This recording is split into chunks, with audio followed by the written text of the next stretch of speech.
Hello, you guys. Welcome back to another episode of That's My Personal Business. We are talking all things branding today because obviously it's branding month.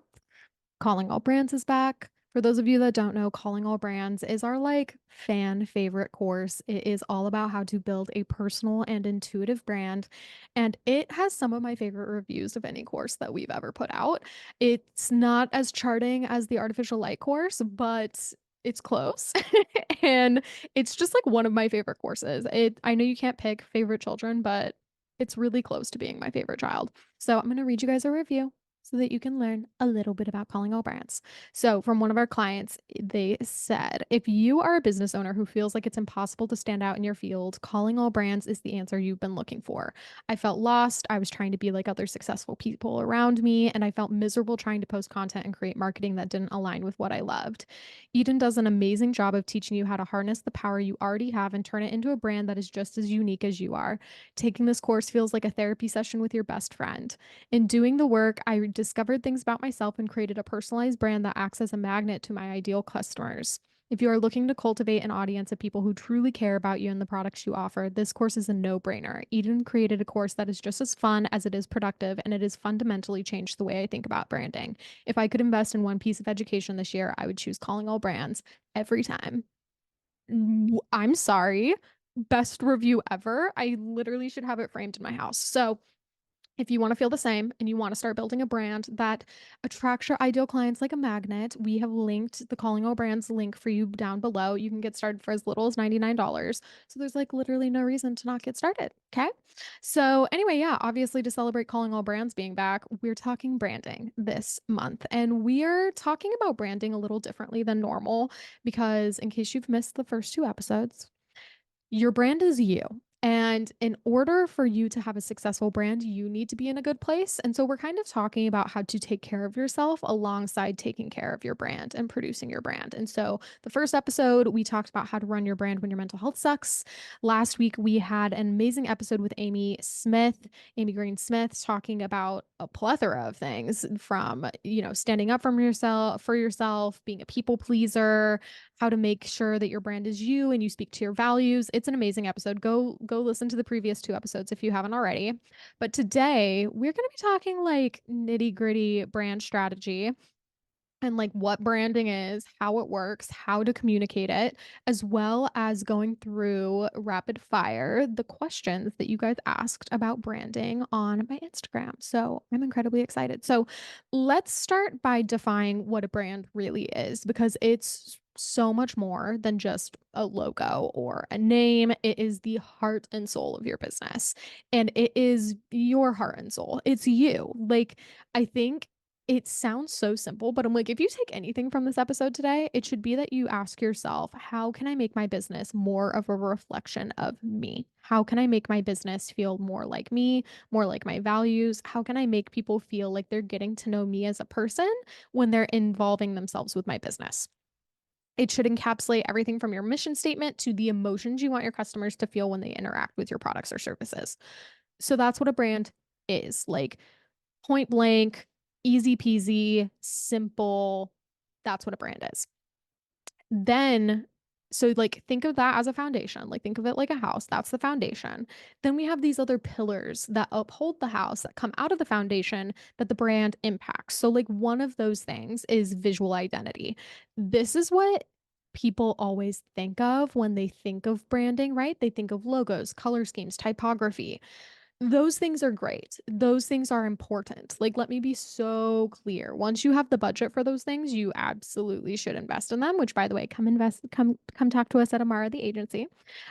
We do logos and branding, and we'll link that for you in the show notes. But it's worth investing in. I wouldn't say it's number one though. Like if you have a budget to invest in your business, I would invest in like a piece of education or something first before I invest in a logo. Or number one thing that you should be investing in is your website.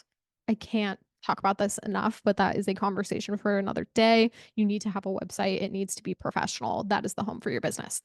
Anywho, Then when you get to visual identity, this is like your first impression tool and also how people are going to remember you visually. So, think about like signature branding and logos like the McDonald's golden arches. Like you see that, you think of McDonald's, that's how a logo and visual identity work with the brand.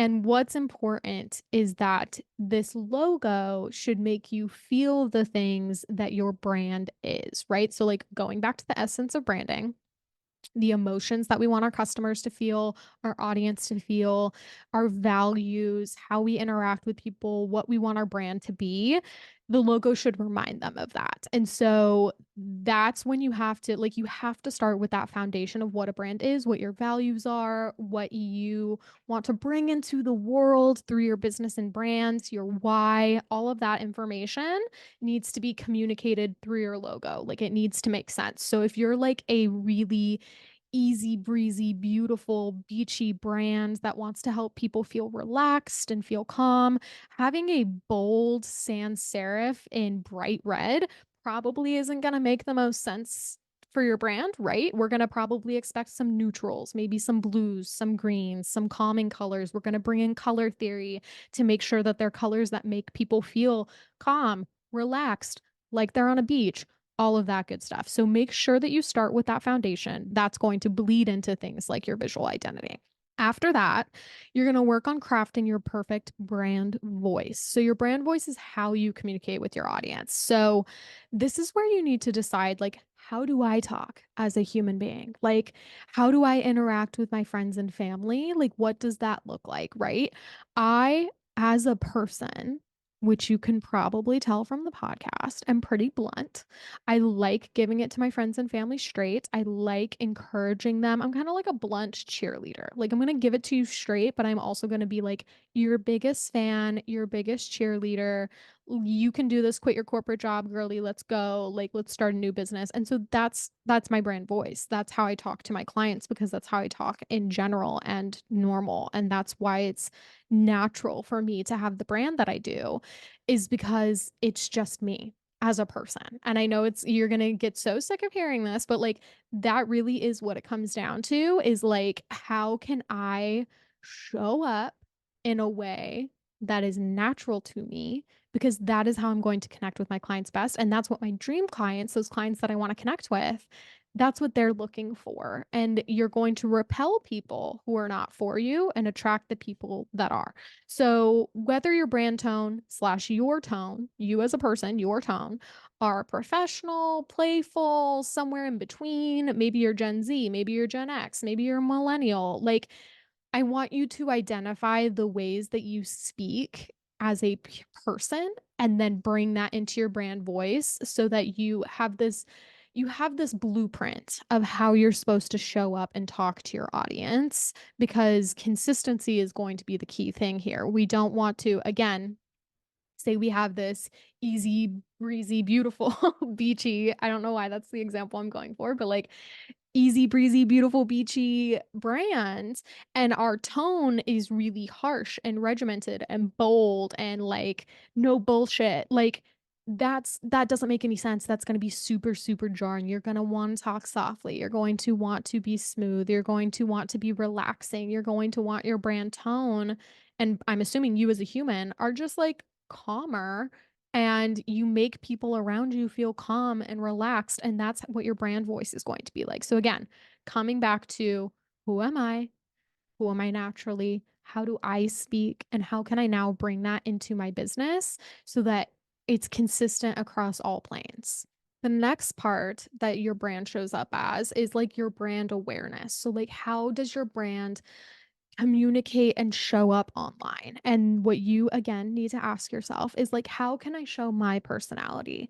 Like, how can I treat my Instagram like a public, let's like say like a FaceTime with my friends? Like, how can I make them feel like they're talking to me, they're interacting with me, they're getting to know me as a human being and my why behind my business, right? Go back to those values, go back to the why, go back to how you want to make them feel, how can you make them feel those things? Is it tips and tricks? Is it sharing more about yourself? Is it giving insight into what your client process looks like? Because that's the next step, by the way, is client process. But like, I want you to get very serious in letting your audience get to know you as a human being and get to know what you're like and why you're passionate about your business. Like, why did you start this business in the first place? That should be one of the easiest things for them to figure out by going onto your platform is like what your why is, what you're all about, and like why they should work with you over everyone else in the industry that probably does something very similar on paper, right? Like there's a billion business coaches, there's a billion wedding photographers. There's no one that does it quite like me because I do it like myself. And spoiler alert, there's no one like me, right? There's no one like you. It's like the Dr. Seuss quotes about, how there's no one like you. I can't remember the quote off the top of my head. It literally just disintegrated as soon as I tried to quote it to you. But there's no one like you. That is your superpower. And so if you make your brand a reflection of you, there's not going to be anyone like your brand. And in a sea of photographers, videographers, brand designers, wedding planners, whatever it may be, you have this beautiful opportunity to set yourself apart from the competition by being yourself and bringing yourself into your marketing platforms, bringing yourself into your marketing strategy. That is how you build brand awareness that is really true to your brand and who you are. Now you're going to think of your customer experience, right? This is another way that our brand shows up. So I want you to think about those values. I want you to think about that why. And then I want you to lay out every step in your client experience and ask yourself, how can I make them feel more blank within this client experience? What would make them feel more relaxed? What would make them feel more calm? But what would make them feel these brand values within their client experience? Because that's only going to further the brand trust and further your referrals. Okay, so there's a little crash course on what branding is. And now we are going to make our way through questions about what branding is, how it works, all of that good stuff. Okay, how to not feel like your brand is your whole personality when you love your job. Okay, this is such a good question. And I think the best way to think of it is that, like, your brand should be entirely you. You should not entirely be your brand. Like, those are two very, very different things. Your brand should be a perfect representation of you. However, it's the parts of you that you get to choose, right? So, like, a great example of this is like, I have a very strict not showing my friends and family on my business page rule. And that's because I've had bad experiences in the past where like people were just like following and like commenting on like my siblings stuff and they were minors and it freaked me out and I hated it, or they were like following all my friends. I really didn't like it. It felt like a huge invasion of my personal life. And so you probably haven't noticed, but like I never talk about really my friends or family on the podcast or on my Instagram or on my socials. I never show what I do with my friends and family. The only way that you see a friend is if I like met them through the industry and like they're an industry friend. That's the only time I share my friends and family. And so like that's such a huge chunk of who I am and my personality and my life that is just like not included in my business. My business is so me, it's entirely me, but I am not entirely my business. There are parts of my life, there are parts of me that just will never get shown on the business, and that's because I've created those boundaries.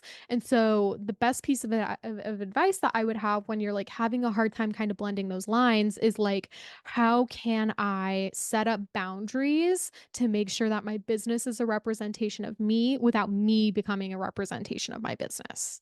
Up next, someone asked ways to up-level brand messaging to attract ideal and paying clients. So, one of my favorite things that I just truly don't think people share enough are reviews, because especially reviews that speak to your brand values. So again, you have these brand values that you've laid out, these things that, your why, what's important to you, why is it important to you, how you want to make your clients feel, and then go through your reviews and see which reviews speak to that and share those reviews constantly. Like there is nothing more powerful than a review, because I can tell you all day long how good I am at my job, why you should hire me, why you should purchase from me. But like you're not going to fully trust me at the end of the day. I benefit from you purchasing from me, like 100%. Like you trust me. I hope. I would assume so if you're listening to the podcast.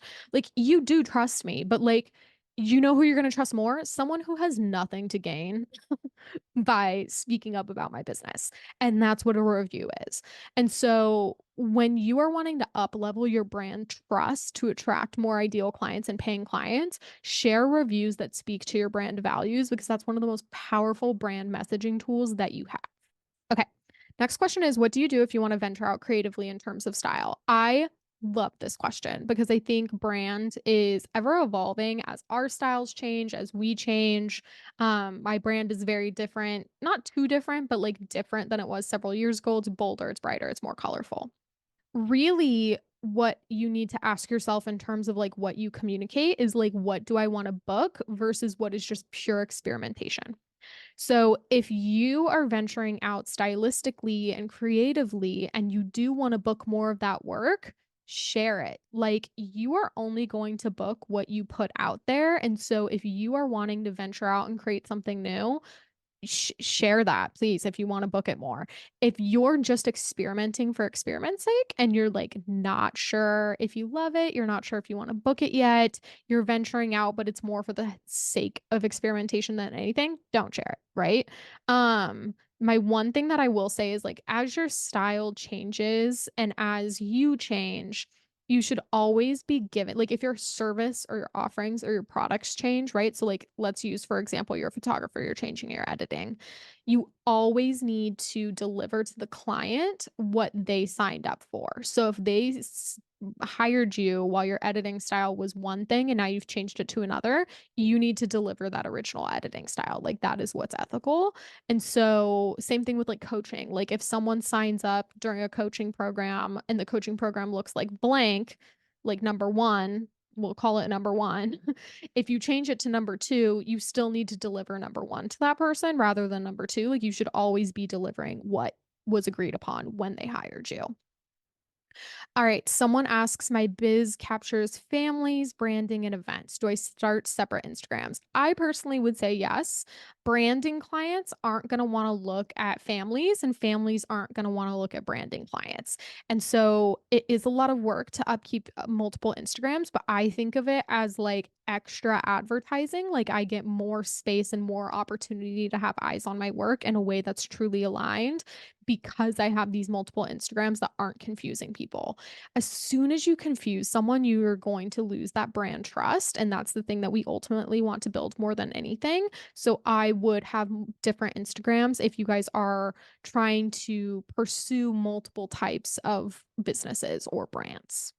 How do you keep your brand afloat during poor mental health periods? Go listen to episode number 1 of this month if you haven't already. That is what the entire episode is about, like what to do when your mental health sucks. Would you say it takes time to build a brand or can you do it at the beginning? You should build a brand as soon as you build a business because it's such a key part of like why you're going to get hired and like why you're going to get hired above your competition other than pricing. And if pricing is the only reason you're going to get booked over someone else, that means you're just like underbidding people and that's a quick race to the bottom. So like yes, it takes time to build a brand and a brand is ever evolving, it's ever changing, it's ever growing, but like there's no too soon to build a brand. You should do it as soon as you start your business. You should have an idea of what your brand is, what your values are, and how you're going to communicate them to your audience. Okay, next question is how to know when an actual rebrand slash new website would be worth it. I think this is a great question. And two, I would say when your current brand, logos, website are no longer a representation of what you're trying to book and it feels confusing. Like if it feels confusing to your audience to see your work within a certain website or your work next to a certain logo or anything like that, it's time. As soon as confusion enters the room, again, we're losing clients. We don't ever want them to feel confused. So if that opportunity is arising where confusion might be happening, it's time to go. My brand is really fun and bubbly. How do I make that read as professional? Oh my gosh, I love this question because I would like to think I wouldn't say that like my brand is bubbly, but it's fun and it's bold and it's colorful. And I remember my ex-husband once told me it was unprofessional. which is hilarious and is not the case. Your brand can absolutely be fun and bubbly and colorful and still be professional in the way that you communicate. And so to me, unprofessional is like slow and poor communication, not having clear boundaries, a poor client experience, blah blah blah blah. Like all of those things make something unprofessional, not the aesthetic or the style or the brand. And so I would just focus on making sure that all of those things are locked down and they're branded and they're consistent, because that's what's going to make your business feel professional. But there's no style or anything like that that is necessarily quote unquote unprofessional. And if someone thinks it is, they're just probably not your ideal client. And it's like truly that simple. Best way to convey your brand and values on a daily basis: show up. Show up and talk about things that are important to you. I think that's like another thing that like I find mind blowing is the amount of business owners I talk to where they're like, I don't want to talk about political things, or I don't want to talk about gay rights, or I don't want to talk about the election, blah, blah, blah, blah, blah, whatever it may be. Like it's unprofessional. No, it's not. It's a reflection of your values. And like when you're working with clients you love, it's because you value the same things. And so you want to speak up on the things that you value in order to work with people that you have those things in common with. Like, I don't want to work with someone that isn't passionate about gay rights, that isn't passionate about Black Lives Matter, that isn't passionate, like I don't want to work with those people. Like those people probably have other values that are very against mine and we're probably not going to get along that well. So I don't want their money. I want to talk to people that like I get along with as human beings and that we have things in common with. So like speak up about things that are important to you. Share reviews, share them so often. Share the parts of your life that share the same values as your business. I think that's like, for example, I talk about therapy a lot, and that's because like one, I'm passionate about it and I'm really passionate about like getting rid of the stigma. But like another aspect of that is that a huge value of mine is like working on yourself to like improve your life, and therapy is a huge avenue and conduit for that. And so, like, when I'm talking about therapy, you may not even realize it, but I'm building my brand trust with you by speaking about something that has the same values as my brand. Okay. And then someone asked, can we brand if we've just begun or wait to develop a style? I would say, similar to like what I said before, like develop it as soon as you can, because it's going to be one of your greatest selling points. Someone said, my branding can't keep up with my price increases. What do I do? So, anytime that you're not booking at your new pricing, there's usually an issue between your actual value and your perceived value. So, if you're increasing your prices, I would say that like your brand it does need to keep up with your price increases. Like if you're going to up level your pricing, you also need to up level your brand. And that doesn't mean that you'll have to get a new website, a new logo, a new whatever, a new brand package. But it just means that like you need to be working on that trust and connection just as much as you're raising your prices, because that's the reason people are going to work with you, is because they love your work, they love you, they love what you do, they love why you do it. Otherwise, they would go with a different, let's say photographer, designer, whoever it may be. And so, as you want to raise your prices, keep working on that brand.